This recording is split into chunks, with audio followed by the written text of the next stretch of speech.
Gracias por estar una vez más aquí en esta disertación que realiza el profesor Ángel Serpa Ponte, esta vez frente a mis alumnos de la Universidad de Margarita, Unimar, en la asignatura de la maestría en Derecho Procesal Penal, Derecho Procesal Penal Superior. Estamos transmitiendo esto en agosto de 2022. Y nos encontrábamos en el análisis dentro de las alternativas a la prosecución del proceso del principio de oportunidad, pero específicamente dentro del principio de oportunidad nos encontramos con el supuesto especial de la delación descrito en el artículo 40 del Código Orgánico Procesal Penal. Estábamos analizando de alguna forma las jurisprudencias que han abordado el tema de la delación de parte del Tribunal Supremo de Justicia. Hasta ahora, esto es el 13 de agosto de 2022, de la cual estoy hablando. Lo que suceda con posterioridad, bueno, evidentemente, será una circunstancia ex nunc. Entonces, estábamos abordando la sentencia 1493 del 16 de julio del año 07 de la Sala Constitucional, que pretende ser una especie de leading case, de caso fundamental por parte de la jurisprudencia. ¿Y por qué lo digo? Bueno, porque los otros fallos que tratan el tema de la delación siempre se sustentan en esa sentencia 1493 del año 07. Por cierto, estaba hablando del Código Orgánico de 2006. Recuerden que con posterioridad hubo reforma en el 2008, en el 2009, en el 2012, en el 2021 el Código Orgánico, pero en realidad, hay que decirlo con propiedad, no se tocó el tema de la delación, del supuesto especial, pero sí se tocó todo el andamiaje del código. Si asumimos que la norma penal es sistémica, forma parte de un sistema global, bueno, si le quitamos un componente al sistema, se destranca todo. Es decir, si tú dices que te estás sentando en un pupitre, pero ese pupitre no tiene espaldar, bueno, otra cosa se llamará, pero no podrá llamarse pupitre. O sea, será un taburete, será una silla, será, en fin. Entonces, creo que si asumimos una noción sistémica, es que el componente de todo. Bueno, en todo caso, ya quiero terminar porque no quiero que se me vaya toda la sesión en el tema de la delación, aún lo importante del mismo. Referíamos a la sentencia que tienen ante sí, la 1493 de la Sala Constitucional del 16 de julio del año 07. Un poco conéctense con la disertación anterior en donde se abordaba el tema. Entonces, fíjense, quedábamos en el aspecto en donde se dice lo siguiente en la sentencia. Prescindencia de la acusación hasta tanto se concrete la verificación de la información y se obtengan los resultados de la investigación sobre los hechos delatados, siendo que una vez concluida esta y presentada la acusación, no pueden reabrirse o continuar ejecutándose las diligencias investigativas bajo el amparo de este supuesto especial y respecto de los delatores y hechos delatados que la originaron. Oído, con respecto a los delatores, hasta ahí llegamos todos, con respecto al delator. Es decir, que la investigación para la posibilidad de prueba nueva o pruebas complementarias, que se vaya incrementando el quantum convictivo, algo así como que la bola de nieve que va bajando por la ladera y en la medida que va cayendo se va engrosando. Sí puede ser con respecto al delatado, pero no con respecto al delator. Ya lo hizo, ahí quedó el asunto, bajo ese criterio de la Sala Constitucional. Yo me preguntaría, ¿y qué pasa si se encuentran pruebas más bien a favor? No, lo que pasa es que él ya delató.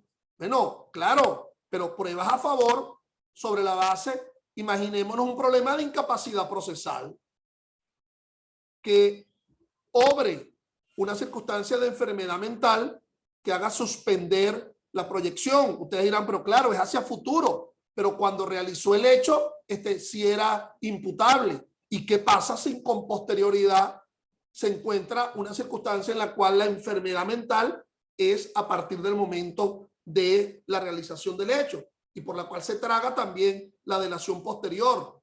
Recuerden que esa enfermedad mental, conforme al 62 del Código Penal, es aquella que resta libertad y conciencia de los actos, de alguna forma.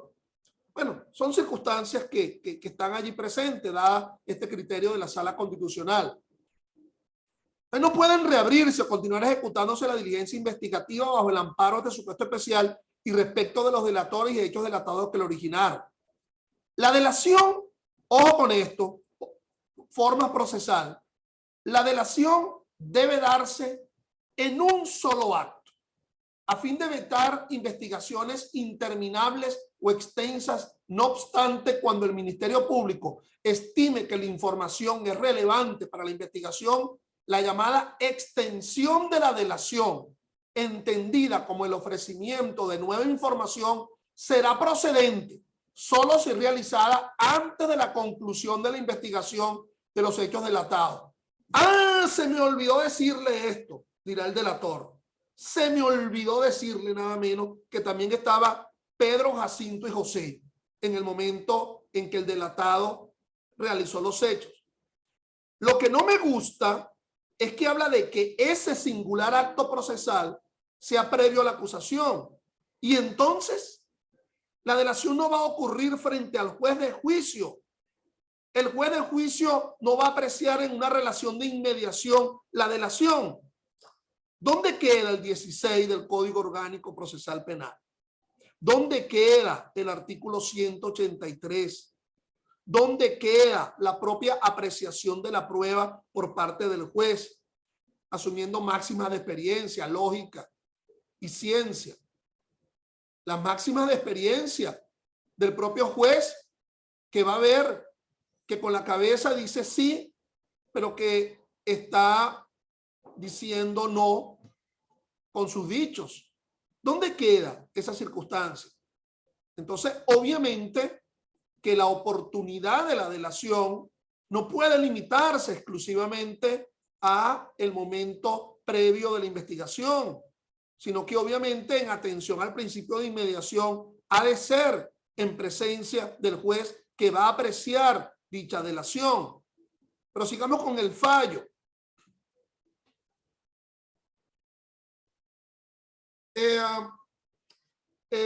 Ya que después de presentada la acusación, el delator adquiere su condición de informante arrepentido, haciéndose merecedor de las medidas de protección para garantizar su integridad física por parte del Estado. Me van a disculpar aquí 2 minutos, ¿verdad? Vamos a suspender un poco.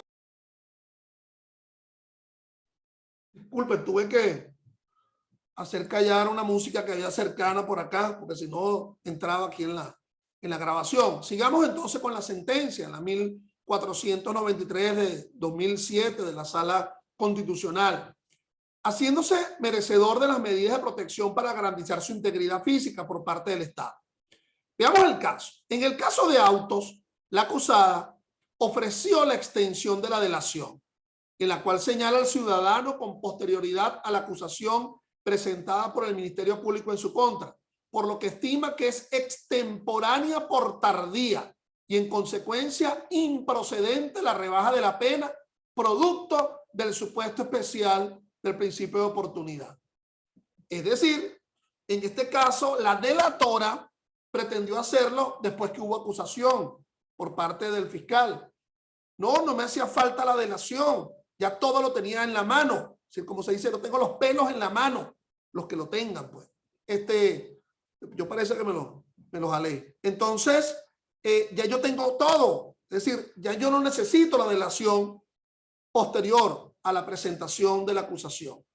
Fíjense que a mí me parece que este fallo lo que está haciendo es el énfasis con respecto a la circunstancia procesal del delatado, del acusado, diciendo que la delación va a servir en fase preparatoria, pero que no va a servir con una oportunidad posterior porque ya el fiscal acusó.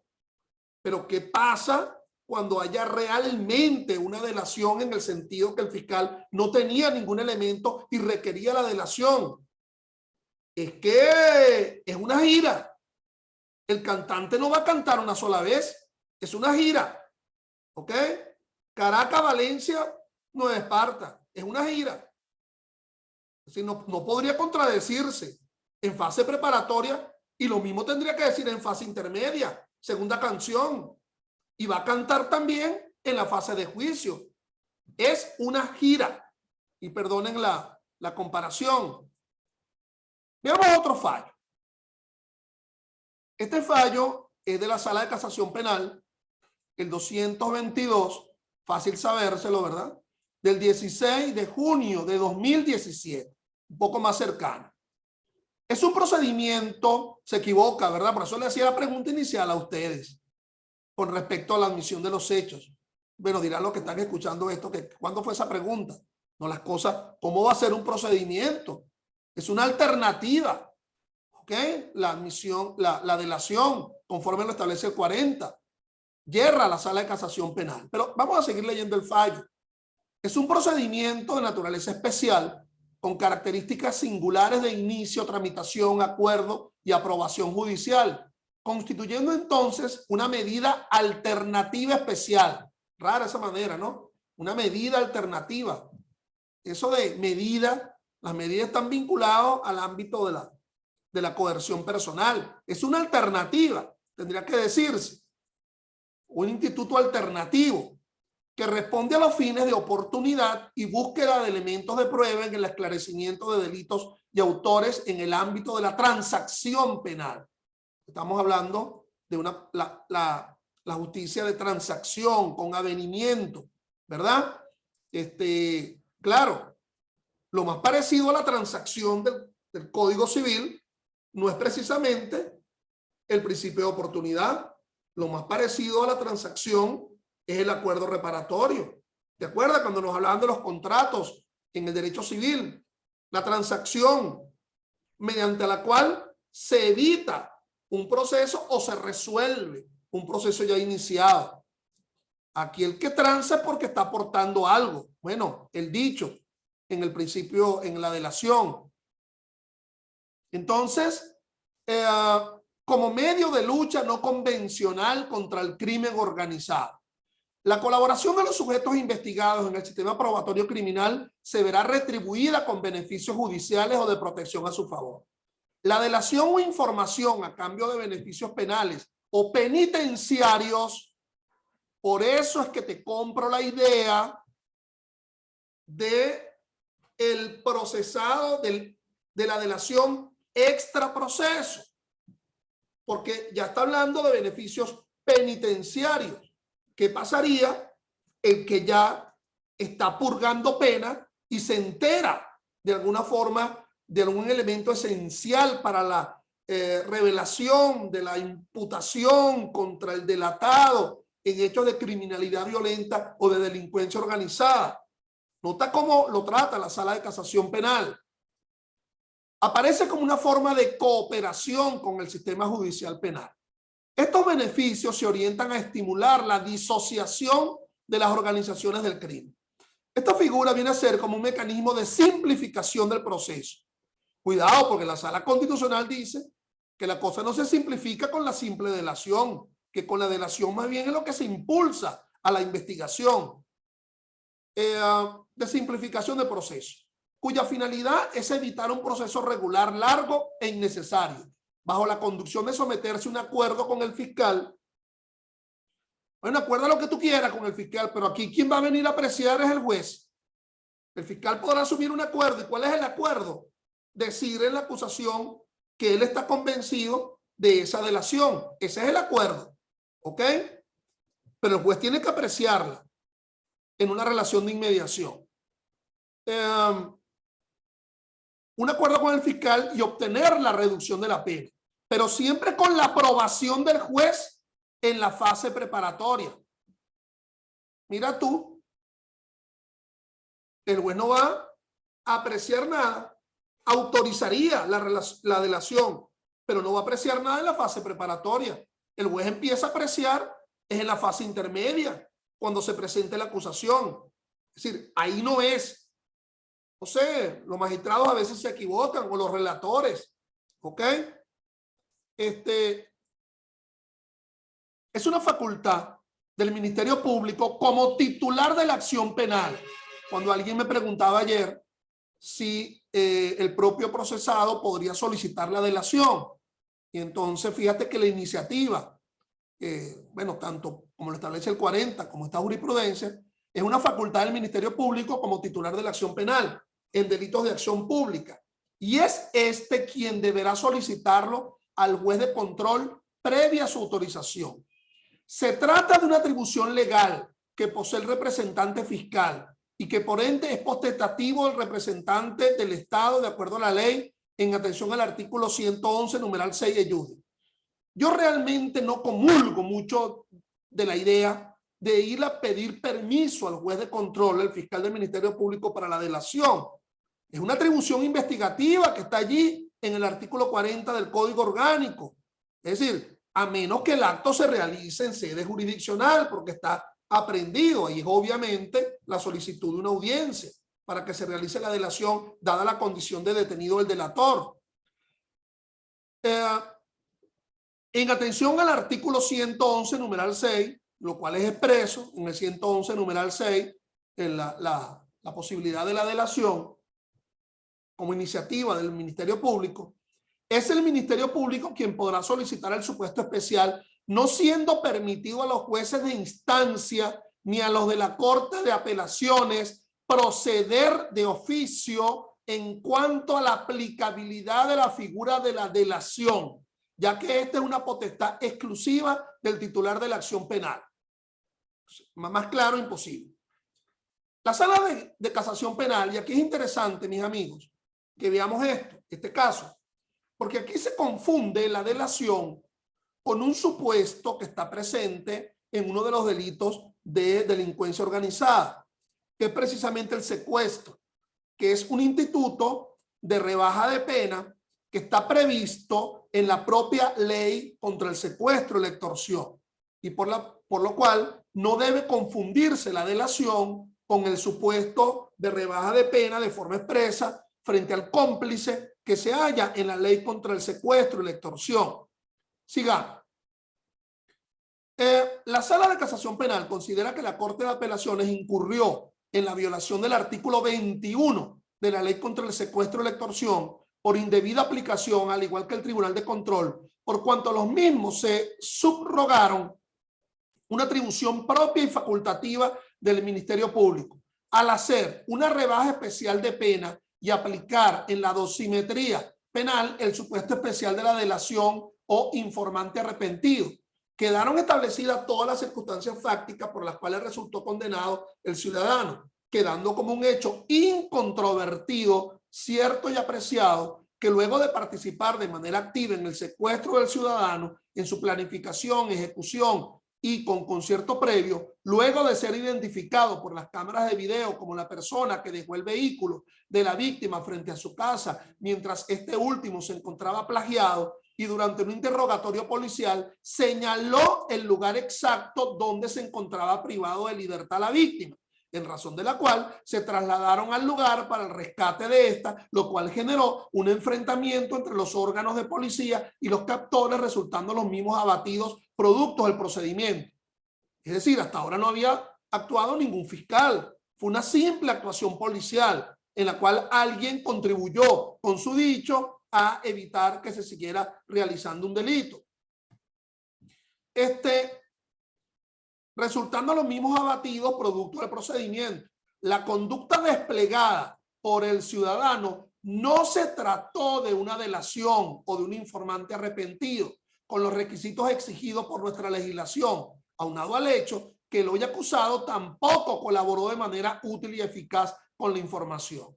Y al respecto, el Ministerio Público en su escrito presentado en la audiencia oral señaló: y existe un nuevo imputado. El acto conclusivo es gracias a la investigación parcial y objetiva adelantada por el Ministerio Público y no por una delación. La admisión de los hechos del ciudadano es anterior a la fecha de la aprehensión, con lo cual es poco feliz la redacción de admisión de los hechos. Es decir, sería un suministro de elementos, sería una labor de pesquisa investigativa. Es anterior a la fecha de aprehensión y acusación del otro sujeto. siendo la admisión de los hechos en referencia que se produjo con independencia de otros hechos y sujetos y no vinculada con otros procesos. La indebida aplicación del artículo 21 de la Ley contra el Secuestro y la Extorsión tuvo una incidencia relevante, no solo en el fallo, sino en el cálculo de la pena, debiendo ser el siguiente. Alguien me preguntaba ayer en mi clase que cómo se calculaba esa rebaja de pena, pero claro, en el caso de la delación con admisión de los hechos. Aquí es una forma distinta de abordaje porque solamente se utilizó el 21 de la Ley contra el Secuestro. Entonces, dice la Sala de Casación Penal, el delito de secuestro está previsto en el artículo 3 de la Ley contra el Secuestro y la Extorsión, con una pena de 20 a 30 años de prisión. Al aplicar el artículo 37 del Código Penal, como lo es el término medio, quedaría la misma en 25 años de prisión. Atendiendo la atenuante prevista en el artículo 74, numeral 1, Eyuden resulta una pena de 20 años de prisión. Antes de que vulgarmente pelen por el código, se trata de haber cometido el delito teniendo en condición etaria de edad entre 18 y 21 años, lo cual conduce al límite inferior de la pena. Entonces de 25 nos vamos a 20. Ahora bien, el Ministerio Público en su escrito acusatorio, por favor, un poquito de agua, en su escrito acusatorio señaló que actuó bajo la figura de cómplice a tenor del artículo 11 de la Ley contra el Secuestro y la Extorsión, y al verificar la conducta, la misma encuadra en la parte infine de la norma, procediéndose a rebajar 1/3 de la pena, es decir, 6 años y 8 meses para quedar en 13 años y 4 meses de prisión. Y en razón que se acogió al procedimiento especial por admisión de los hechos previsto en el artículo 375, se rebaja por la magnitud del delito 1/3, equivalente a 4 años, 9 meses y 20 días de prisión. Es decir, ayudó a la policía previo a la imputación. Por esa ayuda se pudo realizar la imputación. Y por lo tanto, ahora también, siendo acusado, se acoge a la admisión de los hechos por vía del artículo 375 del COP.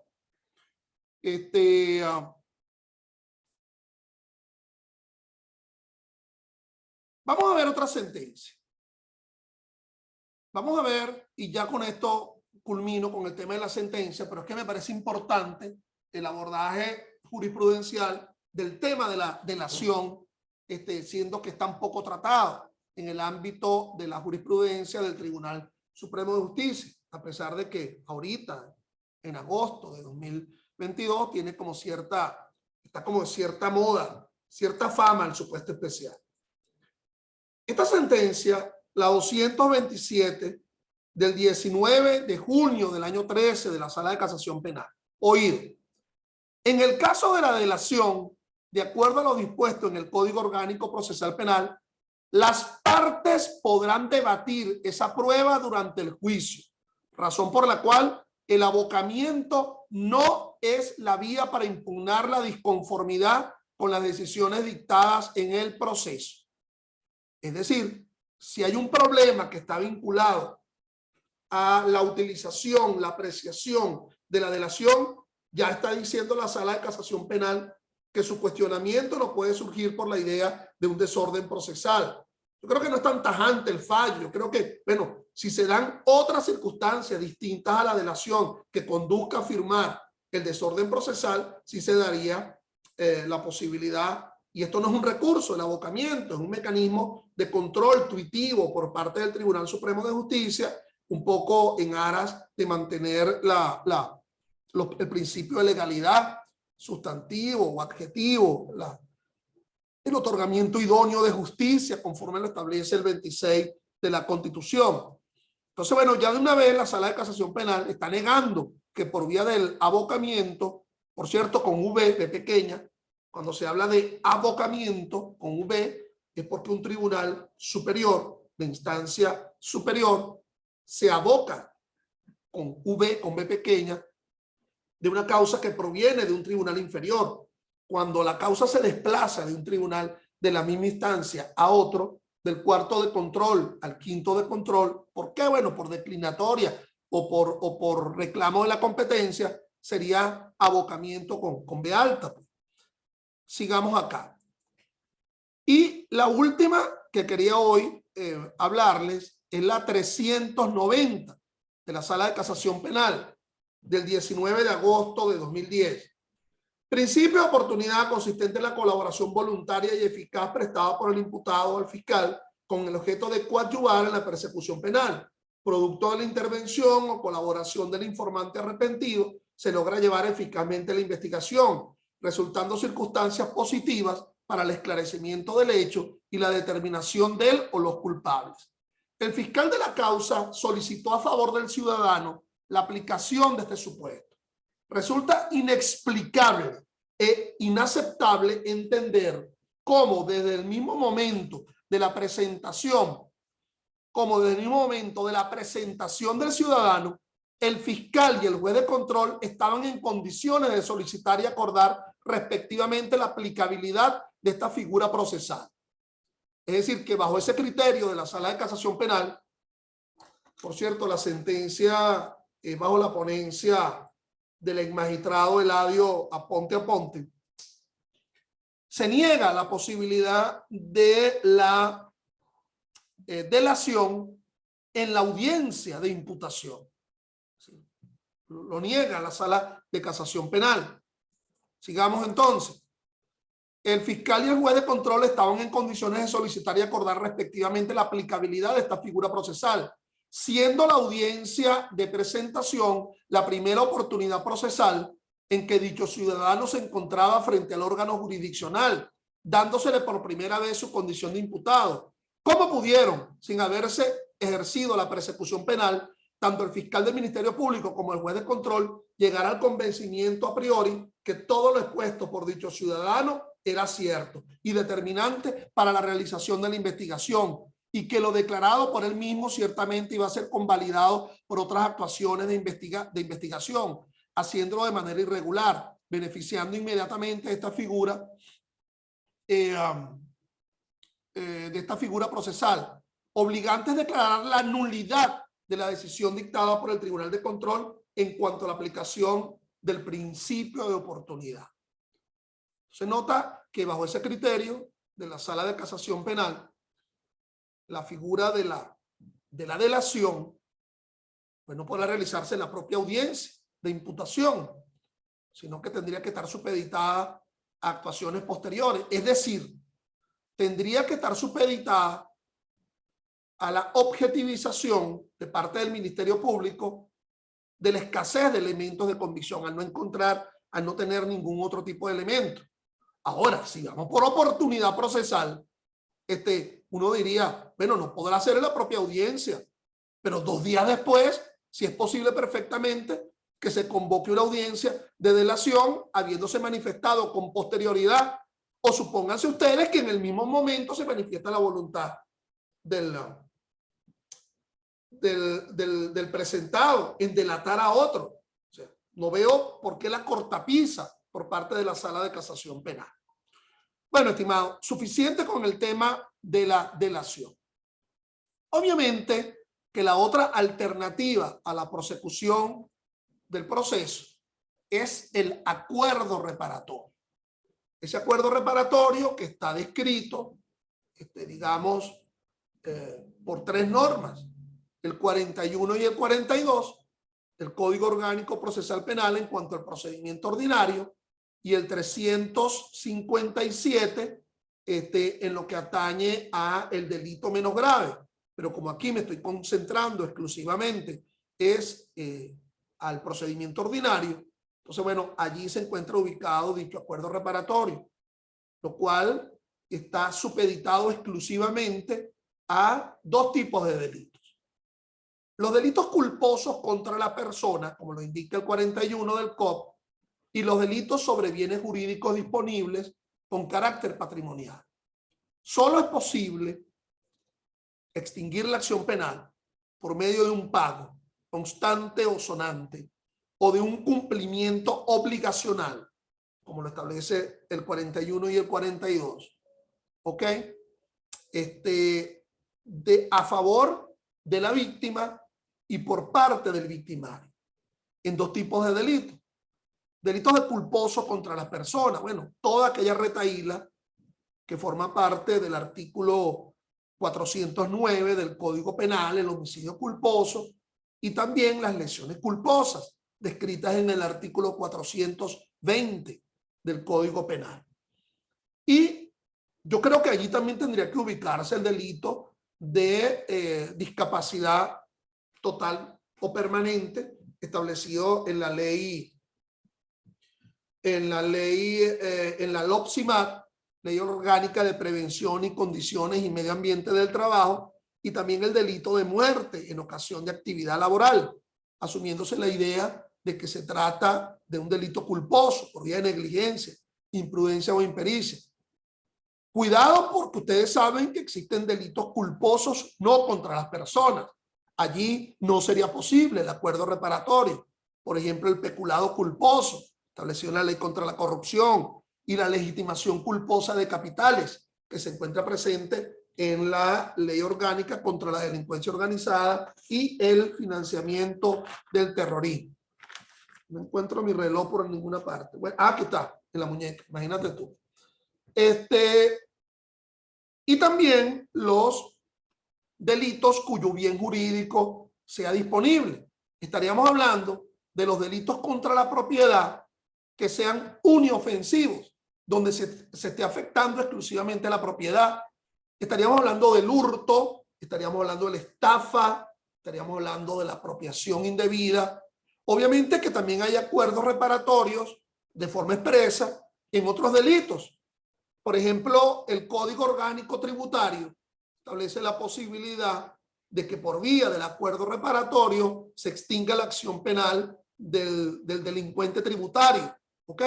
No sería posible en el robo, no sería posible en el secuestro, puesto que el tema de la libertad es indisponible de integridad corporal. La gran pregunta sería los delitos contra la cosa pública. Vamos, los bienes públicos pueden disponerse. Existe lo que se llama la privatización de bienes públicos. Existe lo que se llama la posibilidad de los contratos de arrendamiento. El arrendamiento del espacio radioeléctrico, por ejemplo. El arrendamiento de la explotación minera por la vía de las concesiones. Es posible. Pero no es por eso que sería negable el acuerdo reparatorio, sino que en los delitos contra la corrupción hay otro bien jurídico que está siendo ofendido, que es la lealtad funcionarial, y que esta no sería disponible. Bueno, en aras del tiempo, vamos a dejar la grabación por acá y vamos a continuar mañana lunes a las 5:30 de la tarde en 2 sesiones más frente a mis alumnos de la Universidad de Margarita. Y ahora voy a dejar de grabar porque se inicia la tanda de preguntas. ¿Ok? Gracias.